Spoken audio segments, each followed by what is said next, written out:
네, 오늘 말씀은 이제 마지막 때에 대한 예수님의 경고의 말씀입니다. 지금 이 말씀은 언제 하시는 말씀이냐면은 지금 화요일 날 예수님께서 금요일 날 십자가에 못 박아 돌아가시는데 바로 며칠 전이죠. 화요일 날 예수님께서 말씀하시는 내용입니다. 지금 마태복음 20장부터는요.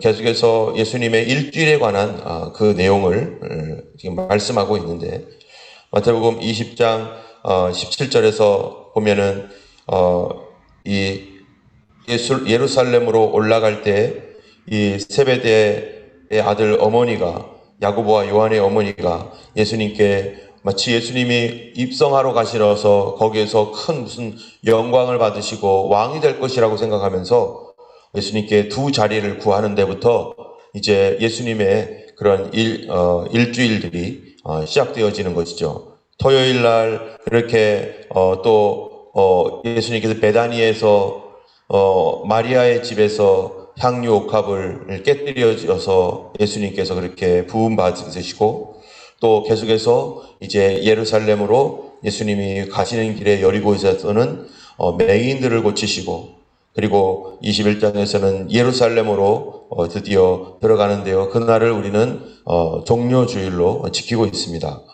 그래서 주일날 이제 예루살렘으로 들어가시고 그리고 성전을 깨끗하게 하시고 그리고 무화과 나무를 마르게 하시는 그런 놀라운 기적들이 일어나고 그러면서 예수님께서 이 포도원 농부의 비유나 이런 것들을 통해서 이제 바리새인들, 사두개인들, 그 당시의 종교 지도자들을 예수님께서 호되게 질책하시는 이제 마지막 일주일도 남지 않은 상황에서 그들의 종교가 얼마나 이 부패하고 타락했는지 어떻게 무너졌는지를 주님께서 이 종교 지도자들의 이런 타락을 통해서 그 당시의 종교를 그 당시의 유대교를 주님께서 책망하시고 이제 어떻게 된다는 겁니까? 그 종교의 끝이 뭐냐면은 자기들을 구원하러 오신 메시아를 십자가에 못 박아 죽이는 그런 어처구니 없는 일들을 그들이 행하게 되는 것이죠.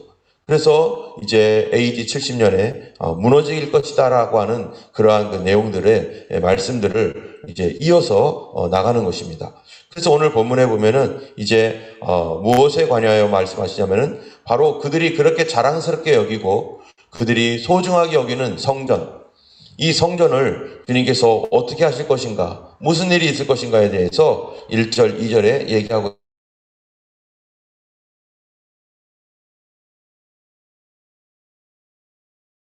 예수께서 성전에서 나와서 가실 분이 예수님께서 이제 말씀하시는 거예요. 너희가 이 모든 것을 보지 못하느냐? 내가 진실로 너희에게 이르노니 돌 하나도 도리에 남지 않고 다 무너지리라.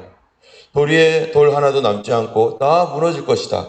이 성전이 지금 약 40년 동안 지어지고 있는 그런 성전인데 이것이 돌 위에 돌 하나도 아직도 지어지고 있는 이 성전 다 지어지기도 전에 이 돌 위에 돌 하나도 남지 않고 무너진다라고 말씀합니다. 이 성전이 약 60년이 좀 지나서 63년경인가요? 그때 이 성전이 이제 완공이 되어지는데 그러면은 이 AD 70년에 이 성전이 무너지기 때문에 수십 년간을 지어놓고 약 6, 7년 동안 사용하고 완전히 무너지는 거예요.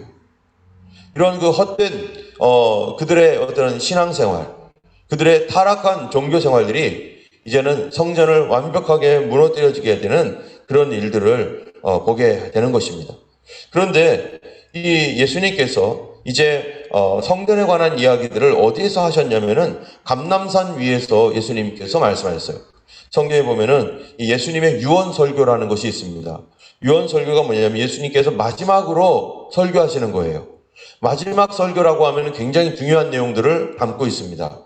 그것이 바로 이게 감람산 설교예요. 감람산 설교. 감람산에서 예수님이 설교하셨던 내용이 오늘 본문 24장부터 25장까지가 감람산에서 예수님께서 이 밑에 있는 뭐를 바라봐요? 성전을 바라보면서 설교를 하시는 것입니다. 이스라엘에 이 성전산이 있고 바로 옆에 감람산이 있는데 여러분 감람산에서 있었던 일들이 뭡니까? 바로 예수님께서 승천하시는 곳이 또 감람산인데요. 승천하시기 전에, 예수님께서 십자가에 달리시기 전에 바로 이 감람산에 올라가서 바로 옆 산에 있는 성전을 바라보면서 그 예수님께서 제자들에게 이제 이 성전이 이렇게 무너질 것이며 이러한 성전이 무너질 때가 언제인가라는 그러한 그 제자들의 질문에 예수님이 답을 해주는 것입니다. 3절을 보면은요, 여기에 보면은 예수님의 제자들의 질문이 몇 가지가 있습니다. 3절 함께 읽겠습니다. 예수께서 감람산 위에 앉으셨을 때 제자들이 조용히 와서 이르되 우리에게 이르소서 어느 때 이런 일이 있겠사오며 또 주의 임하심과 세상 끝에는 무슨 징조가 있사오리까. 여기 보면은 예수님께서 이 성전이 무너진다라고 했더니 이 질문에 대하여서 제자들이 지금 몇 가지 질문을 예수님께 하는 것이고요. 그 몇 가지 질문에 대한 대답이 마태복음 24장, 25장입니다. 24장, 25장인데요. 첫 번째로는 성전이 무너진다라고 하는 것은 무엇의 종말을 얘기하냐면요, 바로 유대교의 종말을 얘기하는 거죠. 유대교는 무엇 중심입니까? 성전 중심입니다. 성전이 없으면 유대교가 있을 수가 없어요. 그런데 AD 70년에 이 유대교의 그 가장 중요한 성전이 무너지게 되었습니다. 자, 성전 종말에 관한 세 가지 질문이, 첫 번째가 뭐냐면은 바로 이 성전이 언제 파괴되겠습니까? 라고 하는 질문이죠. 여기에는 나와 있지 않지만 누가복음 21장에는 그때에 대해서 제자들이 물어봐요. 두 번째로는 그러면은 그리스도가 오실 때 도대체 무슨 징조가 있겠습니까? 여기에 보면은 어느 때 이런 일이 있겠사오며 물어보고, 성전이 무너질 때가 언제이며 또 주의 임하심과 세상 끝에 무슨 징조가 있사오리까. 주의 임하실 때에 대한 징조가 뭡니까? 또 하나는 정말 세상의 끝날에 징조가 도대체 무슨 징조가 있겠습니까? 라고 하는 이 세 가지 질문에 대하여 예수님께서 이제 답을 해주시는데요. 먼저 성전 파괴에 대한 질문은 언제쯤 이런 일이 있을 것인가 라고 하는 것은 누가복음 21장 20절에서 24절에 이제 이 군대가 예루살렘을 에워싸고 그래서 포위해서 이렇게 조여오는 것을 보거든 성전이 무너질 때인 줄 알아라 해가지고, 그때 어떻게 하라고요? 그때 유대에 있는 자들 다 도망하라, 다 피하라, 성전 무너진다. 그럼 성전이 무너진다는 것은 무슨 얘기를 하는 겁니까? 예루살렘이 점령당한다는 얘기죠. 예루살렘이 완전히 점령을 당해서 가장 중심에 있는 성전도 무너지는, 아무도 구원받을 수 없는 상태가 되는 거예요. 어제도 말씀드렸던 것처럼 그때 약 100만 명의 사람들이 학살을 당하고 10만 명의 사람들이 끌려가고, 그때 최후에까지 항전했던 사람들이 누구냐면은 마사다에 가가지고 마사다에서 최후까지 항전하다가 거기서 모든 사람들이 몇 사람, 한 서너 사람 제외하고서는요, 나머지는 다 로마인들의 손에 죽느니 차라리 우리 손에 죽자 해가지고 서로 죽이는 그러한 이러한 비참한 최후가 이스라엘에게 있었습니다. 그들에게 어떻게 해서 이런 최후가 있었습니까? 바로 윗절에, 윗성경에 보면은 23장 37절, 38절, 39절에 보면은 예루살렘아, 예루살렘아, 선지자들을 죽이고 너에게 파송된 자들을 돌로 치는 자여, 암탉이 그 새끼를 날개 아래 모음같이 내가 네 자녀를 모으려 한 일이 몇 번이더냐? 그러나 너희가 원치 아니하였도다. 보라, 너희 집이 황폐하여 버려진 바 되며 내가 너희에게 이르노니 이제부터 너희는 찬송하려다 주의 오시는 이여 할 때까지 나를 보지 못하리라. 또 35절 36절에도 보면요, 그러므로 의인 아벨의 피로부터 성전과 제단 사이에서 너희가 죽인 바라기아의 아들 사가랴의 피까지 땅 위에서 흘린 의로운 피가 다 너희에게 돌아가리라. 지금 이 아벨의 피부터, 구약의 시작이 아벨 아니겠어요? 구약의 의인들의 모든 피가, 사가랴의 아들 이 사가랴의 피까지, 그 모든 피가 어디에게 돌아간다고요? 그 모든 재앙이 바로 이 세대가 누구의 세대입니까? 예수님께서 오신 시대예요. 예수님께서 초림하여 오신 시대가 그들에게는 엄청난 구원의 시대도 될 수도 있었고, 반대로 그들에게는 엄청난 재앙의 시대도 되는 것입니다. 그들이 만약에 예수님을 영접했었더라면, 유대인들이 예수님을 영접했었더라면 어떤 결과가 나왔을까? 전혀 다른 결과가 나왔을 수도 있죠. 그러나 역사에는 만일이라는 얘기는 없기 때문에 그들이 이런 결과를 가질 수밖에 없었던 이유가 뭡니까? 이미 그들은 그런 사람들이었기 때문이죠. 여러분, 우리가 이 학교나 뭐 이런 그 회사에서나 어떤 일을 할 때 이 사람들을 이렇게 배치를 하거나 일을 시키면요. 이 사람이 잘하겠지. 앞으로, 비록 이런 거는 뭐 엉망이더라도 앞으로는 잘할 거야. 라고 해가지고 어떤 위치에 딱 갖다 놓으면은 그가 변하지 않는 한 그 사람은 어떻게 되는 거예요? 그 일이 정말로 마지막에, 나중에 그 일이 닥쳤을 때 그가 변하지 않는 한 그 사람은 현재 하듯이 할 겁니다. 이스라엘에게 하나님께서 오랜 동안에 기회를 주시면서 회개하도록 했는데, 그러나 주님의 타임은 정해져 있었습니다. 다만 모를 뿐이었죠. 많은 사람들은 또 관심도 없었죠. 그런데 어떤 시간은 주님께서 이 땅을 운영해 나가실 때 하나님의 역사의 주관자로서 어떤 중요한 사건들은 주님께서 정해놓은 것이 있어요. 어떤 것은 시간을 정한 것도 있고, 어떤 거는 그 시간이 아닌 때, 카이로스라고 하는 어떤 특별한 징조와 때가 될 때를 이렇게 정해놓은, 뭐 몇 월 며칠 이런 건 아니지만은 그런 어떠한 그 카이로스 같은 시간을 정해놓은 것도 있습니다. 그런데 그때까지, 그 시간은 점점 다가오는데 그때까지 변화되지 않으면 그 시간은 어떻게 될까요? 그 시간에 그 사람들은 준비되지 않은 상태로 그날을 맞이하게 될 것입니다. 이 예수님께서 십자가에 달려 죽으시는 이 시기는요, 하나님께서 정하신 시기입니다. 어느 누구도 예수님이 언제 죽을지 아무도 몰랐죠. 그런데 주님이 정하신 시기에 주님은 가세요. 그런데요, 그 시기에 주님이 가실 때 어떤 일이 일어나냐면은, 예수님께서 그 길로 갈 때 어떤 사람은 예수님을 십자가에 못 박는 일에 앞장서는 사람이 있어요. 어떻게 되든지 예수님을 죽이겠다고 그렇게 앞장서는 사람이 있는가 하면, 어떤 사람은 향유를 깨뜨린, 옥합을 깨뜨린 여인처럼 자기도 뭔지도 모르지만 옥합을 깨뜨려서 예수님께 부어드리고 싶은 마음에 자기가 지금까지 소중히 간직했던 그거를 깨뜨리는 사람이 있고, 어떤 사람은 주님이 나귀를 타신다고 하니까 그거 가져가시라고 그래. 주님이 다음번에 또 올 수 있을 것이라고 생각했을지도 모르죠. 주님께서 얼마든지 또 다시 만날 거라고 생각했을지도 모르지만 사실은 그것이 마지막이었었어요. 육신으로 예수님의 모습을 보는 것은. 근데 그 사람이 주님이 쓰신다고 가져가시라고 그래. 하나님께서 주님의 어떠한 큰 사건이 일어날 때 하나님은 그때 악한 자는 악한 일에, 악한 시대에 악하게 쓰임받고, 선한 사람은 그 일을 할 때 선하게 쓰임받아요. 똑같은 상황이 있는데 그때 어떤 사람은 이미 그 시기에 악인이 되어 있었기 때문에 자기가 그 상황을 봤을 때 다른 어떤 상황이든지 자기는 그렇게 반응할 수밖에 없는 사람이에요. 왜? 내 속에 쌓은 것이 악이니까. 대제사장, 서기관, 바리새인들, 하나님께서 그렇게 오랜 동안 그들을 회개를 종용하시고 고치라고 말씀하셨지만, 그러나 그들이 변화될 때까지 기다려지지 않습니다. 시간이. 어떤 시간은 내게 충분하게 주어지지 않은 시간도 있어요. 열차가 떠날 수가 있습니다. 비행기가 뜰 수가 있어요. 나를 기다려주지 않아요.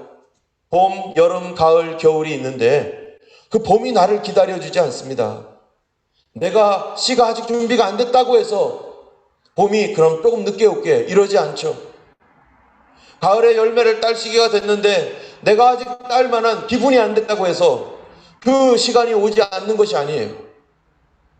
우리는 이 자연의 세계 속에서, 이 자연의 흐름 속에서, 거대한 시간이라고 하는 흐름 속에서 우리는 하나의 조그마한 존재에 불과한 것이죠. 이거를 누가 막겠습니까? 우리의 이 인생도 마찬가지잖아요. 어린 시절에서 점점점 자랐을 때 우리가 정말로 이 아이들을 크는 그 시기를 볼 때 세상에서 이 시간이 딱 멈췄으면 좋겠다.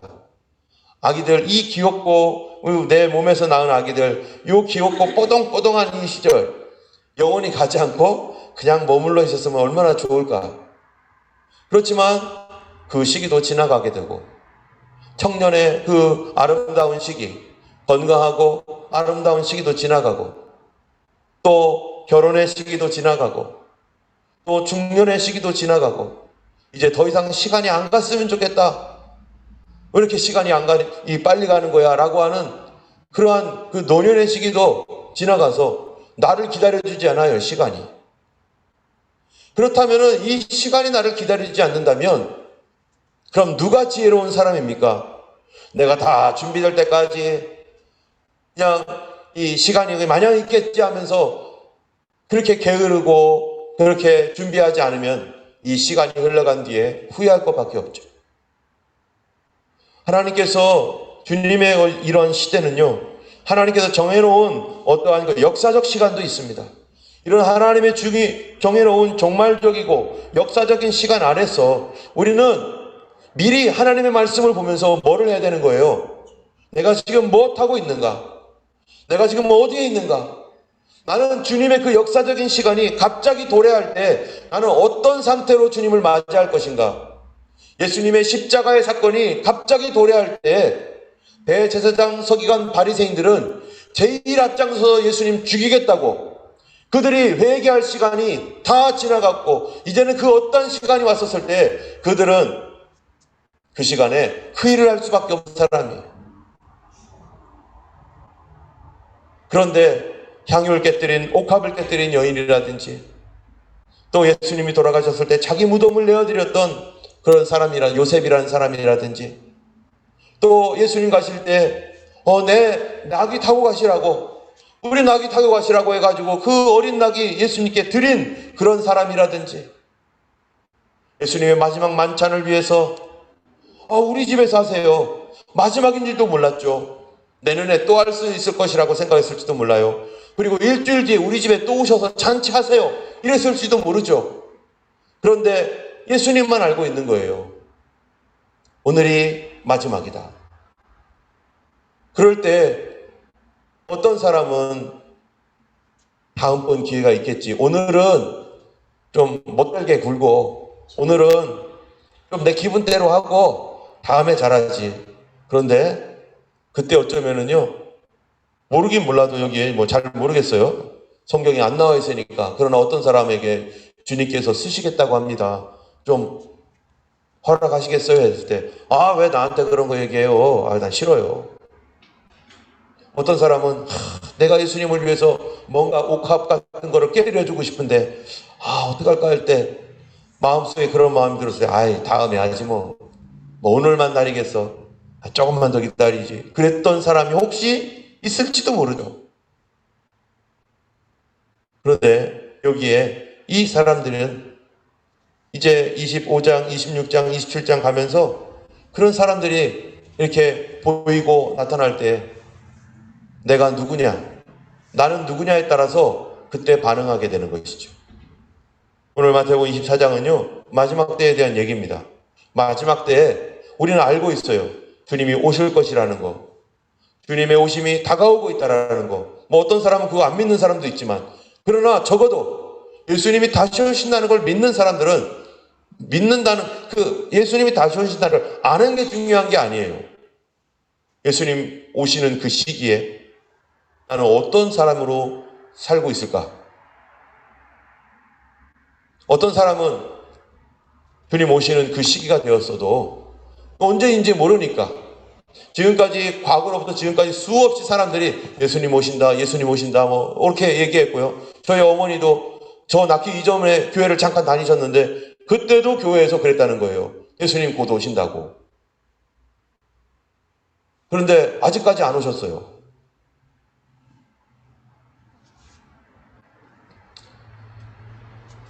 그러나 언제 올지는 모르지만 우리가 어떻게 살아야 된다는 거예요. 항상 예수님 이 우리 시대에 오실 것처럼 우리가 살지 않으면 어느 날 주님이 그렇게 오실 때 여기 보니까 뭐라고 해요? 생각지 않은 날에 갑작스럽게 전혀 예상하지 못한 시간에 그거는 지금 이 정도는 안 오실 거야. 아직 세상이 아직은 괜찮아. 우리 주님 아직 멀었어. 조금 더 졸지. 조금 더 자야지. 조금 더 놀지. 나중에 하지. 이런 자세로 살아간다는 거예요. 이 마태복음 24장에 있는 이 말씀이 성도들의 태도에 대한 말씀입니다. 물론 이 말씀이 마지막 시대에 어떤 일이 일어날 것이고 어떤 징조가 일어날 것이고에 대한 얘기들을 쫙 얘기합니다. 그리고 누구는 올라갈 것이고 누구는 못 돌아갈 것이고 쭉 얘기합니다. 그런데 이 말씀은 지금 마태복음이 쓰여진 이 당시부터 지금 AD 100년, 200년, 300년, 400년 그리고 오늘 이 2021년에 보고 있는 우리들 모든 사람들이 이 말씀을 보고 있었어요. 2000년 동안 봐왔어요. 이 말씀을. 이 말씀을 본 사람들에게 그러면은 무엇을 얘기하고 있습니까? 어떤 얘기를 하고 있는 거예요? 항상 어떻게 살으라고요? 예수님 오실 때, 지금 예수님이 오실 때가 언제인지 모르지만 그날처럼, 그날을 당한 것처럼 우리가 살라는 거죠. 그날을 당한 것처럼. 그런데 지금은 그에 대한 징조들이 너무 많기 때문에 이 시대에 우리 주님이 오시지 않을까라고 하는 강력한 기대가 있는 것입니다. 우리에게 시간은 우리 것이 아니고 시간은 흘러가는 것입니다. 언제 그날이 갑작스럽게 올지, 내가 먼저 예수님께로 올라갈지 아니면 주님이 내가 주님께로 가기 전에 먼저 오실지 그건 잘 모르겠죠. 그러나 오늘 하루 주님 앞에서 어떻게 살 것인가? 그동안에 했던 그 일들, 오늘도 그 죄, 그 마음, 그런 삶을 계속해서 유지하면서 다음에 오시겠지. 오늘은 안 오시고 내일은 오실 거야. 내일도 안 오실 거고 언제 오실지는 모르니까 그러면서 그렇게 안일하게 살 것인지 아니면 마치 주님이 오늘 오실 것처럼 우리의 삶을 정신을 차리고 기도하고 순종하며 우리가 매일매일 그런 자세로 살 것인지 태도에 관한 말씀입니다. 우리는 어떤 태도로 살 것인가? 오늘 하루 해야 할 일들을 내일로 미루지 않고 오늘 어떤 사람들 만날 때 정말로 평생 단 한 번밖에 못 만날 사람일 수도 있잖아요. 그런 사람들과 우리는 이 사람을 오늘 마지막으로 만나는 사람일 거라면 이 사람이 어디로 멀리 갈 수도 있고 내가 다시 못 부닥칠 수도 있지만 그럴 사람이라면 내가 어떻게 해야 될 것인가? 주님은 이 상황에서 나에게 뭐라고 하실 것인가? 이 주님의 종말에 관한 이러한 그 세 가지 징조를 통해서 과거로부터 지금까지 종말은 아직 오지 않았지만 주님이 우리에게 어떤 태도로요? 오늘 하루가 마지막인 것처럼 우리 그런 얘기 하잖아요. 사람들이 마지막인 것처럼 살아라. 우리는요 마지막이라기보다는 주님이 오늘 오실 것처럼 그런 태도로 우리가 오늘 해야 할 것들을 오늘 순종하고 우리 주님 앞에 그렇게 믿음으로 살아가야 될 것입니다. 그래서 주님께서 깨어있으라. 잠들지 말아라. 깨어서 기다리라. 이 45절에 44, 45절 한번 읽어볼까요? 이러므로 너희도 준비하고 있으라. 생각지 않은 때에 인자가 오리라. 충성되고 지혜 있는 종이 되어 주인에게 그 집사람들을 맡아 때를 따라 양식을 나눌 자가 누구냐. 여기 보면은요 주님이 어떠한 삶을 살으라고요? 충성되게 살아라. 누구에게 충성해야 됩니까? 주님께 충성해야죠. 주님께 오늘 faithfulness, 충성되게 살아라. 우리의 마지막 시대에 주님께서 우리에게 요구하시는 것이 그것인 거죠. 충성. 충성은 어떤 것입니까? 변하지 않는 것이 충성이죠. 기쁠 때나 슬플 때나 어려울 때나 바꾸지 않는 게 충성이죠. 나에게 유익이 되거나 손해가 되거나 여전히 나의 주님을 위해서 내가 나 자신을 드리는 것, 그 마음 변하지 않는 것이 충성인 것이죠. 어제도 예배했고 오늘도 예배했지만 내일도 우리가 예배할 것이지만 그러나 우리는 언제나 주님 앞에 동일한 마음으로 충성하는 것. 그것이 마지막 시대에 가져야 될 우리의 태도, 충성입니다. 오늘날 충성이 없어진 시대 가운데 오늘 우리는 우리 주님 앞에 충성하시는 그런 한날 되기를 예수님의 이름으로 축원하고, 이따 저녁 때 우리가 같이 또 기도할 때에도 비록 줌으로 모이지만 우리 주님 앞에 참으로 충성된 마음으로 모든 사람들에게 그렇게 충성됨을 보일 수 있고 그렇게 충성되게 살아가는 우리 모두가 되기를 주님의 이름으로 축원합니다. 우리 기도하겠습니다. 걸어가신 하나님 아버지 감사합니다. 오늘도 우리에게 새 날을 주셨습니다. 이 날이 주님에게 어떠한 날일지, 아버지 우리에게는 어떻게 지나갈지 아버지 하나님 우리가 다 알지 못하지만, 그러나 우리가 한 가지 참으로 주님이 언제든지 오실 때라도 아버지 준비되어 있는 태도로 하나님 그 마음으로 살아가게 하시고 오늘도 충성된 삶이 될 수 있도록 인도하여 주시옵소서. 시간이 우리를 기다려주지 않고 우리가 하나님이 이 시간에 맞춰야 될 텐데 아버지 하나님이여 그 시간을 알지 못하오나, 그러나 항상 하나님이여 그 때를 하나님이여 깨어서 하나님 기다리며 그날처럼 하나님이여 우리가 깨어서 하나님 성실하게 충성되게 아버지 하나님의 살아갈 수 있는 아버지 저희가 되게 하여 주옵소서. 게으르지 않게 하여 주시옵시고 아버지 하나님의 참으로 우리가 지칠 때라도 주님 도와주셔서 다시 능력 주시고 다시 은혜 주시고 다시 돌 때라도 주여 다시 깨워주셔서 아버지 하나님께로부터 오는 만나와 신령한 하나님 음료를 공급받으며 하나님여 그 주님께서 주시는 힘을 받지 않으면 주여 우리가 깨어있을 수 없사오니 충성될 수 없사오니 아버지 날마다 공급해 주시는 그 능력 가운데서 아버지 주님 주신 힘으로 살아갈 수 있도록 도와주시옵소서. 오늘도 우리 주님이 함께 하실 줄 믿사오며 우리 예수님 이름으로 기도드렸습니다. 아멘. 하늘에 계신 우리 아버지 이름이 거룩히 여김을 받으시오며 나라의 임하옵시며 뜻이 하늘에서 이룬 것 같이 땅에서도 이루어지이다. 오늘날 우리에게 일용할 양식을 주옵시고 우리가 우리에게 죄 지은 자를 사하여 준 것 같이 우리 죄를 사하여 주옵시고 오늘 시험에 들게 하지 마옵시고 다만 악에서 구하옵소서. 되게 나라와 권세와 영광이 아버지께 영원히 쌓옵나이다. 아멘.